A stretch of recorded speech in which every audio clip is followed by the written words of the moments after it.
Donc bonjour tout le monde. La vidéo d'aujourd'hui, ça sera sur l'estimation. L'estimation, comme introduction, si l'échantillonnage étudie les relations existantes entre une population échoue les échantillons de même taille n. L'estimation vise à étudier la représentativité de la population par un échantillon. C'est-à-dire, donc si on procède à un échantillonnage, c'est-à-dire à partir de la population, donc on extrait plusieurs échantillons dont on va calculer la moyenne, l'écart type, etc. pour avoir une idée sur la population. C'est-à-dire à partir de ces échantillons, on prend une idée sur la population. À partir des paramètres de position et de dispersion des échantillons, de l'ensemble des échantillons extraits, on prélève et on déduit les paramètres de position et de dispersion de la population. Mais pour l'estimation, c'est qu'on vise à étudier la représentativité de la population par un seul échantillon. Donc il n'y en a pas plusieurs échantillons, mais juste un seul.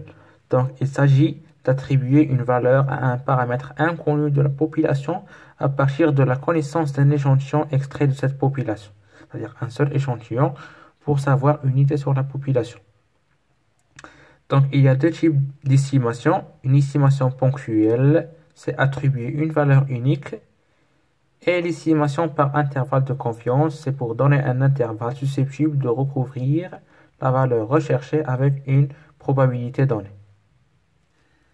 Donc, pour l'estimation ponctuelle n'est pas crédible, car c'est juste à partir d'un seul échantillon, on fait donner une estimation avec une valeur qui n'est pas vraiment exacte. Donc, ce qui est exact dans l'estimation, c'est l'estimation par intervalle de confiance, c'est-à-dire on donne un intervalle qui contient une limite supérieure et une limite inférieure là où il y a les paramètres de position et de dispersion de la population qu'on cherche. Donc, l'estimation par intervalle de confiance d'un paramètre qu'on peut, par exemple, le nommer θ, consiste à calculer à partir d'un estimateur choisi θ, un intervalle dans lequel il est vraisemblable que la valeur correspondante du paramètre s'y trouve. L'intervalle de confiance est défini par deux limites auxquelles est associée une certaine probabilité fixée à l'avance et aussi élevée qu'on désire de contenir la valeur vraie du paramètre inconnu. Donc, on a la probabilité de θ est entre la limite inférieure et la limite supérieure est égale à 1 moins alpha. Donc, c'est quoi ici?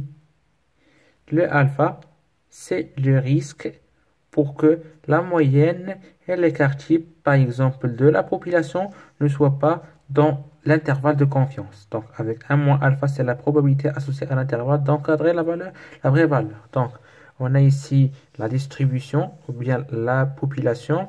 Donc, on a un alpha qui est le risque ou bien que les valeurs de la moyenne et de l'écart type ne sont pas intégrées dans l'intervalle de confiance. C'est-à-dire, on a ici une limite inférieure et une limite supérieure. Donc, on donne cet intervalle qui contient probablement, avec une grande probabilité, selon les risques, les paramètres de la population. Donc, pour l'estimation par intervalle de confiance d'une moyenne, il y en a trois cas possibles. Donc, pour calculer l'intervalle de confiance de la moyenne de la population, il existe trois cas.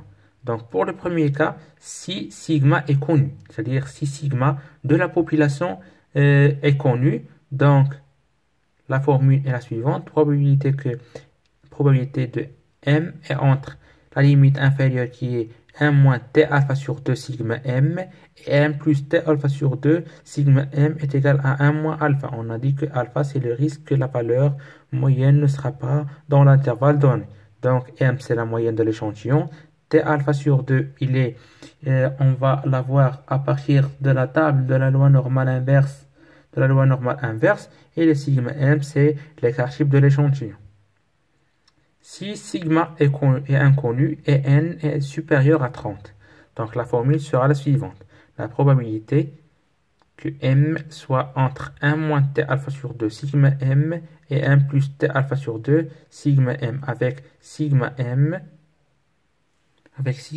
est égal à sigma prime sur racine de n, et sigma prime c'est l'écart type de l'échantillon aussi. Et si sigma est inconnu et n inférieur à 30, donc la probabilité ça va de m est entre 1 moins t alpha sur 2 nu sigma m et m plus t alpha sur 2 nu sigma m est égal à 1 moins alpha. Donc t alpha sur 2 ici, ça va être t alpha sur 2 ici, ça va être à partir aussi de la loi de la table de la loi normale inverse, et ici c'est à partir de la table de Student.